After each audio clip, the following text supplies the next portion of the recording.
How are you? Welcome back to my YouTube channel Chemistry with Richa. Student, we are discussing class 11 unit classification of the element and periodicity in the properties. And today is the part 6 of this unit. Student, इससे पहले के भी जितने आपके parts हैं units के उनके सबके लिंक्स आपको इसी वीडियोस के डिस्क्रिप्शन बॉक्स में जाके मिल जाएंगे। आप वहां से जाके प्रॉपरली चेक कर सकते हैं। प्रीवियस वीडियो में मैंने आपको बताया था how to identify block elements and the groups of the elements, any elements. मैंने बहुत अच्छी छोटी सी ट्रिक बताई थी कि आप अगर प्रीवियस वीडियो में जाके देखेंगे कि पीरियोडिक टेबल में हम कैसे ग्रुप या आपके पीरियड्स या ब्लॉक्स किस तरह से आइडेंटिफाई करें, ये आप प्रीवियस वीडियो में जाके देख सकते हैं। चलिए अब अगर हम देख सकते हैं तो आज की हमारे जो मेन टॉपिक है it is the atomic radii. Okay, what is the atomic radii?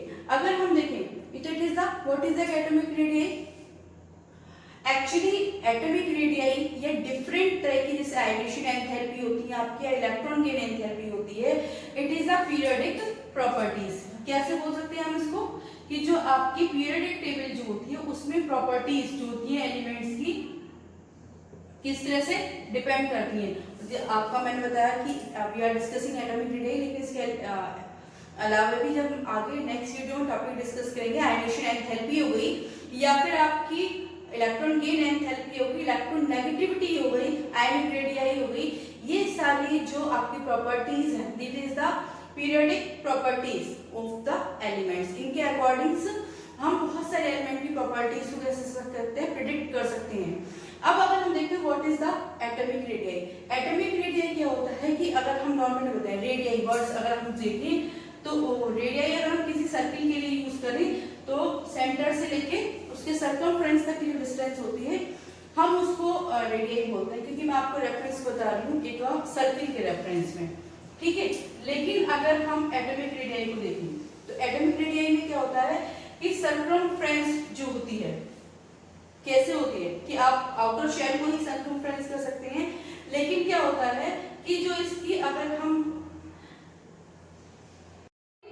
Quantum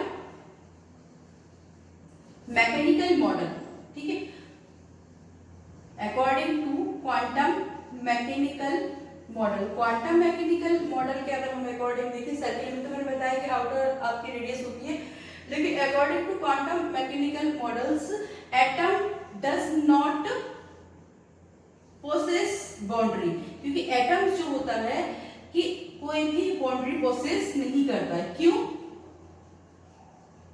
क्योंकि जो इसकी अगर मैं देखूं थोड़ा टाइटिंग अनटाइट हो गया बाउंड्री, ओके, ठीक है। अगर हम इसके क्लाउड इसका स्ट्रक्चर देखें तो अकॉर्डिंग टू क्लाउड डायग्राम में क्या अकॉर्डिंग क्या होता है कि जो डेंसिटी होती है इलेक्ट्रॉन फाइंड होने की किसी भी एटम्स के अंदर it is the at the infinity, किस पे होती है, इंफिनिटी पे होती है। इसीलिए क्या होता है कि अगर हम देखें इलेक्ट्रॉन क्लाउड डायग्राम मैंने बताया था कि जहां पे मेनली पॉसिबिलिटीज होती हैं आपके इलेक्ट्रॉन के एटम्स के अंदर इलेक्ट्रॉन फाउंड होने की, तो क्वांटम मैकेनिक मॉडल के अंदर क्या हम अकॉर्डिंग से हमने बताया था कि atom does not possess boundary, किसी भी एटम्स की हम बाउंड्री नहीं बता सकते हैं कि कहां तक होगी। तो हम बता सकते हैं कि क्लाउड डायग्राम के अकॉर्डिंग क्योंकि डेंसिटी उसकी कहां तक होती है, जहां पे इलेक्ट्रॉन फाउंड होने की डेंसिटी कैसे होती है, इंफिनिटी होती है।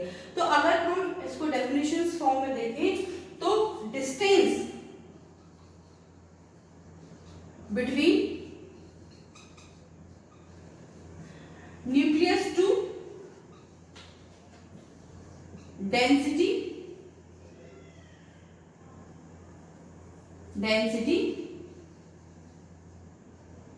जीरो, ठीक है। तो अब हम एटम्स की कहां तक बता सकते हैं, किसी भी एटम्स के अंदर जो आपकी डेंसिटी फाउंड इलेक्ट्रॉन फाउंड होने की डेंसिटी और न्यूक्लियस के अंदर जो जीरो हो जाती है that is called the atomic radii. Actually it is a very main important things of the elements, क्योंकि इसी के अकॉर्डिंग बहुत सारी जो एलिमेंट की प्रॉपर्टीज होती हैं वो आपकी कैसी होती हैं उनको हम निश्चित करते हैं, उसी के अकॉर्डिंग हम एलिमेंट्स को पीरियोडिसिटी में रखते हैं और उसी के अकॉर्डिंग हम क्या करते हैं एलिमेंट्स की जो प्रॉपर्टीज होती है उनको इजीली प्रेडिक्शंस कर सकते हैं। अब चलिए देखते हैं अगर मैं इसको डेफिनेशंस फॉर्म में लिखूं तो मैं किस तरह से लिखूंगी। डेंसिटी इज जीरो, जहां तक डेंसिटी जीरो हो जाएगी उसको कहेंगे। तो डेंसिटी जीरो का मतलब यहाँ पे होगा कि जब आपकी outermost shells, outermost shell में क्या होता है कि लास्ट सेल में डेंसिटी एक तरीके से धीरे जीरो हो जाती है। तो क्या डेफिनेशन होगी एटॉमिक रेडियस की, the distance between nucleus to outermost shell is called atomic radius. I think आप इसका स्क्रीनशॉट ले लीजिए। चलिए मैं इसकी डेफिनेशंस फॉर्म में आपको लिख के बता देती हूँ। डिस्टेंस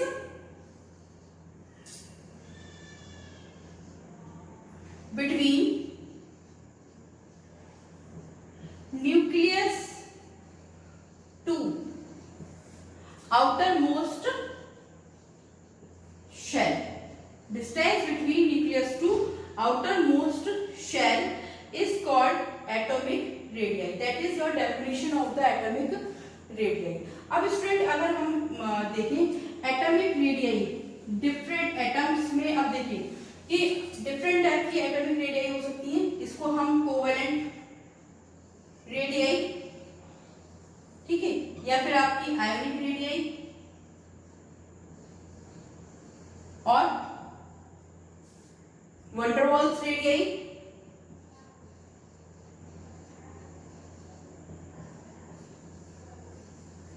एंड तीन तो मैंने बता दी, covalent radii, ionic radii, van der Waals radii, molecular radii. This is a different form of atomic radii. ये डिफरेंट फॉर्म्स हैं एटॉमिक रेडियस की, इसको हम नंबर बाय नंबर डिस्कस करेंगे।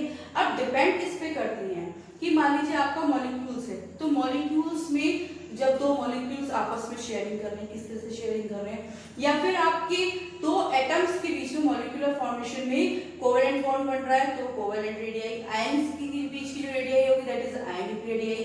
तो चलिए अब हमें एक करके इनको डिस्कस करना। हम देखते हैं डिफरेंट टाइप की atomic radii. Mainly three types की मैंने यहाँ पे एटॉमिक रेडियई ली। फर्स्टली लिए आपकी metallic radii, atomic radii, secondly मैंने covalent, and third one is the van der Waals radius. अब पहले मैं इनको डिस्क्राइब करूंगी, फिर मैं बताऊंगी तीनों में लगभग सिमिलर ही चीज है लेकिन थोड़ा थोड़ा सा डिफरेंस है। What is the crystal radius? अब क्रिस्टल रेडियस को हम मेटेलिक रेडियस भी या मेटेलिक रेडियई भी या क्रिस्टल रेडियई भी बोल सकते हैं। हम डिपेंड करता है कि इसको हम अगर प्लूरल या सिंगुलर के फॉर्म में ले रहे हैं, ठीक है। तो आप जो आपकी क्रिस्टल रेडियस है वो हम जो रेडियस जो होती है मेनली जो होती है वो होती है मेटल्स के रेफरेंस पे। जब हम मेटल्स की रेडियस लेते हैं तो उसके रेफरेंस के लिए हम क्रिस्टल रेडियस को, जो टर्म्स होती है उसको यूज करते हैं। तो जो क्रिस्टल रेडियस होती है वो आपकी मेटेलिक रेडियस के लिए होती है। What is the definition of this metallic radius? अगर डेफिनेशन की फॉर्म में देखें, क्योंकि आपके 1 मार्क्स में 2 मार्क्स में इनकी डेफिनेशन लिखने के लिए आ जाती है, या फिर इसकी भी पीरियडिक प्रॉपर्टीज हो जाती है कि आप ग्रुप्स में या पीरियड्स में तरफ जाएंगे तो कितना डिफरेंस आएगा। तो अगर मैं डेफिनेशंस की बात करूं तो देखिए, one of the half distance of the between the centre of the nucleus two adjacent atom in the metallic crystals में। मेटेलिक क्रिस्टल्स कैसे होते हैं कि आपके इस टाइप से जो मेटल्स के क्रिस्टल्स होते हैं, मेटल्स कैसे होती है, सॉलिड फॉर्म में होती है मोस्टली, तो इसमें आसपास पास जो होता है तो एडजेसेंट, यानी दो बिल्कुल पास वाले एडजेसेंट वर्ड्स हम अगर यूज कर रहे हैं तो that adjacent word the nearest, उसको पड़ोसी वाला जो वर्ड होता है एक तरीके से मान लीजिए। तो दोनों न्यूक्लियस के बीच की डिस्टेंस का जो हाफ होता है ना मेटेलिक क्रिस्टल्स, जो एडजेसेंट एटम्स होता है उसके बीच की डिस्टेंस को आप क्रिस्टल एटम कहते हैं। अब जैसे यहाँ पे मैं सोडियम बताती हूँ, सोडियम के आपका मॉलिक्यूल फॉर्मेशन, तो इसके बीच में दो एटम्स के बीच की डिस्टेंस का हाफ, यानी 1/2, it is called the metallic radius. क्योंकि आपके सोडियम मेटल्स है तो ये सोडियम के जो मेटल की रेडियस, एटम्स की जो रेडियस जो है उसको जब ऑब्जर्वेशन किया गया इसके थ्रू एक्स-रे डिफरेंशिएशन मेथड के थ्रू जब ऑब्जर्व किया गया तो द वैल्यू इज ऑब्टेन्ड 3.72 दोनों के बीच की। तो इसकी रेडियस क्या होगी हम माफ करेंगे तो रेडियस इसकी हो जाएगी 1.86। अब चलिए हम बात करते हैं covalent bond radius. Covalent radius कैसी होती है कि जब आपके दो एटम्स के बीच में कोवेलेंट बॉन्ड का फॉर्मेशन हो रहा होता है और कोवेलेंट बॉन्ड के फॉर्मेशंस में उनका हाफ, यानी बॉन्ड का जो हाफ लेंथ होती है that is the called covalent radius. देखिए, the half distance between the centre of the nucleus the similar atoms bonded through the single covalent bond.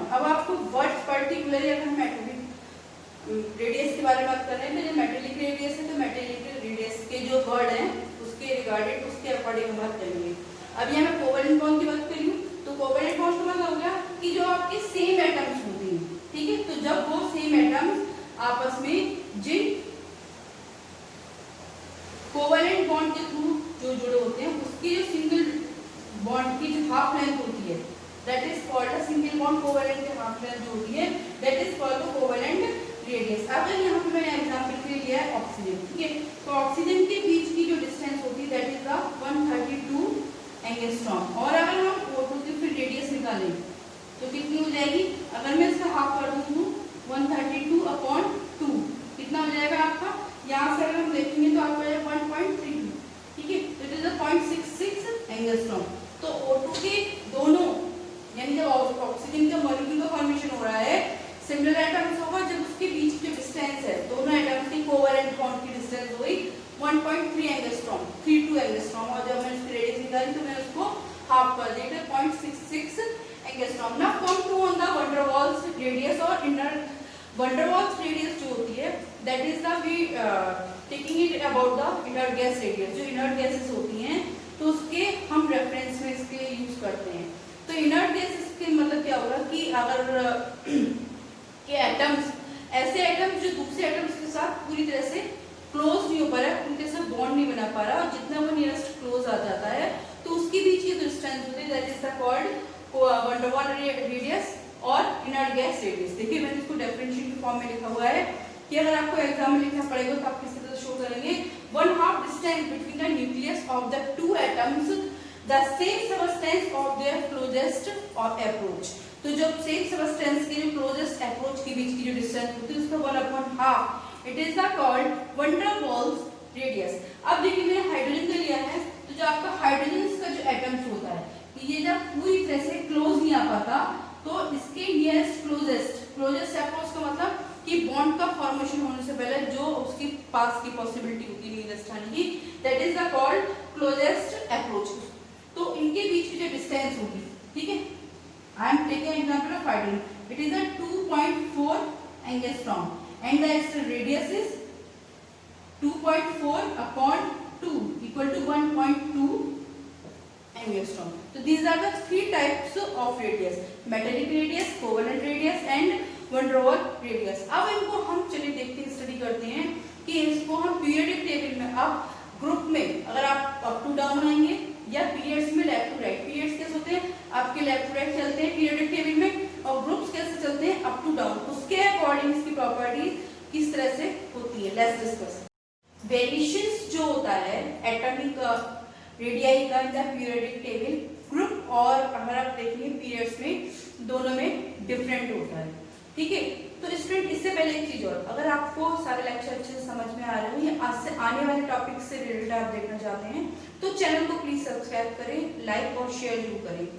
Next जो वीडियो है उसमें मैं आपको एटॉमिक वॉल्यूम्स जो टॉपिक है वो डिस्कस करूंगी ताकि आप उसके साथ बेल आइकन भी प्रेस करें ताकि आपको प्रॉपर नोटिफिकेशंस भी मिलते रहें। क्लास 11 के इससे प्रीवियस की जो यूनिट है दोनों आपको क्लास 11 की प्लेलिस्ट में जाके इजीली मिल जाएंगी। अब अगर हम एटॉमिक वेरिएशंस के बारे में बात करें तो जो वेरिएशंस होता है एटॉमिक पीरियड्स में, अगर हम पीरियोडिक टेबल देखें तो मैंने एक पीरियोडिक टेबल भी आपको डिस्क्राइब किए जो इससे दो पहले की प्रीवियस वीडियोस हैं उसमें पूरी पीरियोडिक टेबल बहुत अच्छे से डिस्क्राइब किए और उन पे बहुत अच्छी इजी ट्रिक्स बताइए ताकि आप पीरियोडिक टेबल भी लर्न कर सकते हैं। आपको पीरियोडिक टेबल लर्न करना बहुत मस्ट है क्योंकि आपको 12th तक सारे टॉपिक्स उसी पे बेस्ड होते हैं, बहुत सारी प्रॉपर्टीज होती हैं, आप उसी के अकॉर्डिंग डिस्कस कर सकते हैं। अब अगर हम वेरिएशन इन द पीरियड देखें तो पीरियड्स कैसे होते हैं आपके, अगर हम देखें तो 1 2 3 इस तरह से पीरियड्स होते हैं, 7 पीरियड्स होते हैं, ठीक है। तो पीरियड्स अगर हम देखें तो पीरियड्स में आपको कौन कौन से होते हैं, फर्स्ट पीरियड्स में अगर हम जाएंगे, ठीक है, पीरियड्स में group 2 up to left to right जाने पर 7 पीरियड्स होते हैं। और अगर हम 7 पीरियड्स में लेफ्ट टू राइट जाएंगे तो अगर आप देखेंगे हर पीरियड के अकॉर्डिंग, अब जैसे मान लीजिए सेकंड पीरियड है तो सेकंड पीरियड में नंबर ऑफ शेल्स कितने होते हैं, 2 ही होते हैं। अब जब नंबर ऑफ शेल्स 2 होते हैं, अब जैसे मान लीजिए लिथियम, तो लिथियम का आपका 3 है तो कितना हो जाएगा 2 1, ये मान लीजिए इसका एटम, तो फर्स्ट पीरियड में 2 लास्ट वाले में 1, सेकंड वाले में कितना हो जाता है 2 4, यानी आप अगर मैं देखूं 2 2, तो फर्स्ट वाले में 2 और दूसरे वाले ऑर्बिटल में भी 2।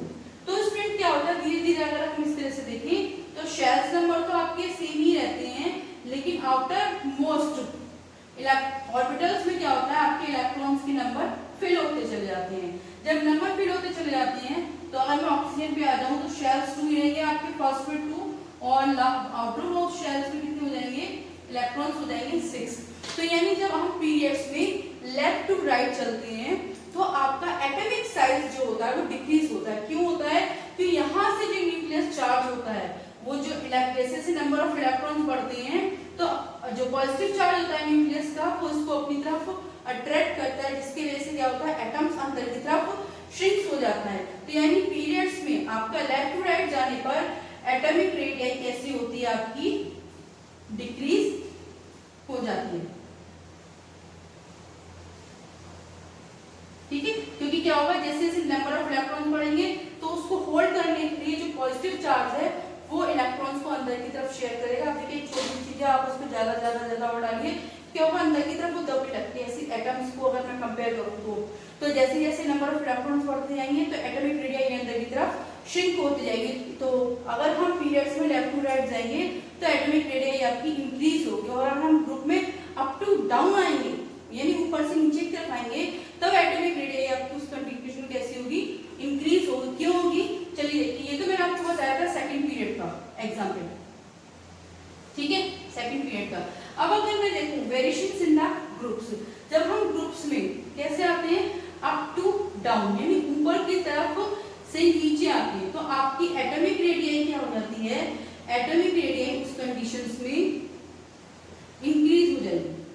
क्यों इंक्रीज हो जाएगी, देखिए क्या होगा कि जैसे जैसे मैंने फर्स्ट एस ग्रुप लिया हुआ है तो हाइड्रोजन में आपका फर्स्ट पीरियड होगा, ये नंबर ऑफ शेल 1, हीलियम में तो सेकंड पीरियड का एलिमेंट है फर्स्ट, तो नंबर ऑफ शेल 2, इसमें नंबर ऑफ शेल 3, इसमें नंबर ऑफ शेल 4, इसमें नंबर शेल 5, इसमें 6 और 7। देखिए hydrogen, helium, hydrogen, lithium, sodium, potassium, rubidium, caesium and francium. तो जैसे जैसे हम पीरियड में नीचे तरफ आ रहे हैं तो इसमें नंबर ऑफ शेल्स इंक्रीज होते जा रहे हैं। तो इसमें एक ही आपका शेल्स होगा, लिथियम में 2 शेल्स हो जाएंगे, ठीक है, सोडियम में कितने हो जाएंगे आपके 3 शेल्स हो जाएंगे। अब जैसे जैसे शेल्स बढ़ेंगे तो देखिए सेंटर से आउटर मोस्ट तक की जो डिस्टेंस होगी वो भी इंक्रीज होती जाएगी। इसलिए आपको जब हम ग्रुप्स में अप टू डाउन होते हैं तो एटॉमिक रेडियस इंक्रीज होती है, जब पीरियड में लेफ्ट टू राइट जाते हैं तो आपकी एटॉमिक रेडियस डिक्रीज हो जाती है। आई होप सो स्टूडेंट आपको टॉपिक अच्छे से क्लियर हुआ होगा। आज के लिए इतना ही। नेक्स्ट टॉपिक में या नेक्स्ट वीडियो में डिस्कस करेंगे एटॉमिक वॉल्यूम्स और उसके बाद आपका आयनिक रेडियस। तो प्लीज सारे टॉपिक्स को क्लियर करने के लिए हम इसमें कंसेप्ट करते हैं